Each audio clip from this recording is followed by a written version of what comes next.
En agosto del 2014 había cadáveres tirados en las calles de Monrovia y nadie se atrevía a recogerlos. Una estudiante de enfermería de 22 años estaba sola en su casa con 4 familiares moribundos. Se envolvió los pies con bolsas plásticas, se puso un impermeable viejo y unas gafas de natación y decidió no soltarles la mano.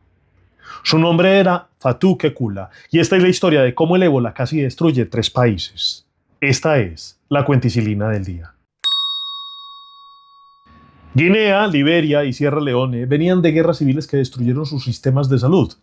Liberia había terminado la suya apenas 11 años antes. Al momento del brote tenía 50 médicos para 4 millones de personas. Y cuando el ébola llegó, ese sistema colapsó en semanas. El virus empezó a matar al personal sanitario y los que no huyeron, murieron. Durante 8 meses el mundo no prestó atención. Entonces, el ébola llegó a Texas y de repente todos supieron dónde quedaba Monrovia. Llegaron los equipos, el dinero, los uniformes, los protocolos, pero llegaron a un lugar donde nadie los esperaba. Porque hubo algo que lo complicó todo. La desconfianza. En septiembre del 2014, aldeanos de Guinea mataron a 8 trabajadores de respuesta, personal de la Organización Mundial de la Salud, médicos, periodistas. Eran países que habían visto a sus propios gobiernos masacrarlos, ver llegar extranjeros uniformados a decirles qué hacer con sus muertos. No se sentía como ayuda, se sentía como otra ocupación. Y mientras la desconfianza mantenía a la gente alejada de los hospitales, el ébola encontró su camino perfecto: la casa, la familia, el abrazo. Porque el ébola no se contagia en la calle, se contagia en el momento más íntimo que existe entre 2 seres humanos: el momento de despedir a un muerto. El ébola se transmite por contacto directo con fluidos corporales y el cadáver de alguien que muere de ébola tiene la carga viral más alta de toda la enfermedad. Ahí es donde los rituales funerarios se convirtieron en una bomba biológica. En muchas comunidades de Guinea, Liberia y Sierra Leone, despedir a un muerto significa lavarlo, tocarlo, besarlo y hasta dormir con él. Las familias se lavan las manos todas en un mismo recipiente y luego tocan la cara del muerto. Es un gesto que tiene nombre: el toque de amor. Une a los vivos con los espíritus ancestrales. Y cuando el muerto era una persona prominente, un curandero, un jefe, la gente se recostaba sobre el cadáver esperando recibir sus dones espirituales. Un solo funeral en Guinea generó 85 nuevos casos de ébola. Cuando las brigadas internacionales intentaban retirar los cuerpos, las familias los recibían a piedra y los escondían. Y el virus siguió propagándose. Ahora necesito un momento para contar cómo funciona este virus por dentro. Y para entenderlo, piensa en una operación de fuerzas especiales. El ébola entra al cuerpo como una unidad delta invadiendo un país y lo primero que hace es atacar a los centinelas, los macrófagos, que son las células que patrullan la sangre. Su trabajo es detectar invasores y lanzar la alarma mediante el interferón, las moléculas que avisan al resto del sistema inmune que hay una amenaza viral. El ébola los infecta, los toma por dentro y desactiva esa alarma. Sin interferón, el resto del ejército no sabe que hay una guerra. Y luego va por las células dendríticas, que son los encargados de activar a los linfocitos. Las células dendríticas son como un comandante que da las coordenadas para que los linfocitos, que son como la infantería, empiecen a disparar anticuerpos. Pero el virus bloquea a los dendrocitos y el sistema inmune adaptativo nunca recibe la orden de atacar. Y aquí viene lo más brutal. Los macrófagos infectados, aunque neutralizados, siguen activos y empiezan a liberar una tormenta de citoquinas, que son señales de emergencia descontroladas que inflaman todo el cuerpo. Es como si los centinelas capturados empezaran a disparar como locos dentro del cuartel. Esta inflamación destroza el endotelio, es decir, el revestimiento interior de los vasos sanguíneos. El cuerpo intenta reparar el daño y consume todos sus factores de coagulación. Y cuando se acaban, ya no puede coagular nada. Entonces, los vasos se perforan. Y entonces aparecen las hemorragias internas y externas. Los órganos fallan uno por uno hasta que el paciente entra en shock y ya tú sabes.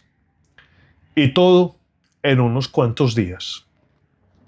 Y sí, todo iba muy mal, pero algo cambió. Las comunidades que siguieron con los rituales vieron morir a sus familias, funeral tras funeral. No necesitaron explicaciones, lo vieron. Fue selección natural y cultural. Y las autoridades sanitarias hicieron lo único que funcionó. No mandaron más médicos extranjeros. Buscaron a los líderes religiosos, imanes y pastores, y ellos encontraron en el Corán y en la Biblia razones para cambiar y la gente los escuchó. La resistencia cedió. Pero, ¿y de dónde salió esta peste? El virus no nació en las aldeas, nació en la selva. Y para entenderlo hay que conocer a su huésped favorito. Este es el murciélago cabeza de martillo, Ipsignathus monstruosus. Y el nombre científico le queda perfecto. Ahora, imagínate ser Nairo Quintana, subiendo el Alto de Letras, la subida ciclística más larga de América, dando su máximo absoluto. Esto es un gasto metabólico total, trabajo muscular y calor combinado de unos 20 vatios por kilogramo, el límite del cuerpo humano. Ahora imagínate un murciélago volando. Llega a 130 vatios por kilogramo, 5 veces más el máximo de Nairo Quintana, y con ese gasto su temperatura corporal sube a 42 grados centígrados. Este esfuerzo brutal genera algo dentro de sus células, estrés oxidativo, tan intenso que fragmenta su propio ADN. Y esto es lo fascinante. Nuestro cuerpo tiene sensores moleculares, el gen STING y el inflamosoma, y su trabajo es detectar el ADN suelto dentro de la célula y lo interpreta como una señal de invasión viral. En nosotros eso dispararía una tormenta de citoquinas inmediatamente, pero en el murciélago ese ADN está ahí dando vueltas todas las noches solo por volar. Entonces la evolución en el murciélago tomó una decisión. Le apagó esos sensores, no para tolerar el virus, sino para tolerar el vuelo, para no destruirse a sí mismo cada noche. Los virus simplemente encontraron esa puerta abierta y la aprovecharon. El ébola circula dentro del murciélago sin matarlo, y para donde va el murciélago, va el virus. El problema empieza cuando ese virus sale. Una fruta a medio comer, heces, sangre. Cuando el virus llega a un chimpancé o a un gorila, la historia es completamente distinta. Ellos no tienen esas adaptaciones. El virus los diezma, los acaba, los masacra. Ha habido brotes dentro de la selva que eliminaron a cientos de primates en semanas. Animales muertos desparramados entre los árboles sin que ningún humano se enterara todavía. Y aquí la historia se pone bien oscura. Algunos cazadores encontraron esos chimpancés muertos y los destazaron para llevarse la carne, una fuente de proteína que no había que perseguir. Esa carne ya estaba cargada de virus. El contacto con sangre y órganos fue suficiente para que el ébola cruzara a los humanos. Y cada vez que los humanos se meten más y más en la selva y corren las fronteras sin respeto, se exponen más y más a cosas que estaban allí escondidas. En África Occidental se cuenta que Babalu Aye es el dueño de las pestes y las fiebres. Nació marcado con el cuerpo tan lleno de heridas, tan horrible, que su propia madre lo abandonó. Fue Yemayá quien lo encontró en las orillas del mar, mordido por cangrejos, y se compadeció y lo cubrió con un traje de paja para protegerlo.